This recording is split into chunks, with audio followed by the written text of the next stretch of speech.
On lui apporta un paralysé couché sur un lit.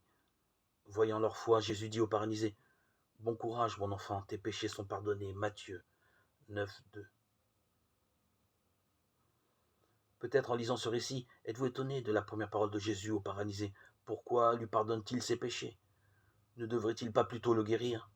C'est d'abord un paralysé qu'on lui amène, même si c'est un pécheur. Mais la plus grande paralysie n'est pas celle que nous croyons, c'est celle qui est provoquée par le péché, qui altère notre personnalité et nous enferme loin de Dieu. Pour certains témoins de la scène, cette parole de Jésus est un blasphème. Pour qui se prend-il? Seul Dieu peut pardonner les péchés.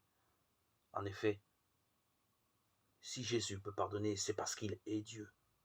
Il tranche la question en donnant un signe de son autorité divine, afin que vous sachiez que le Fils de l'homme a le pouvoir sur la terre de pardonner les péchés. Il dit alors au paralysé, « Lève-toi ». Aussitôt dit, aussitôt fait, l'homme se lève. Ce n'est plus le paralysé, c'est l'homme debout. Le pardon de Dieu nous met debout, nous rend libres.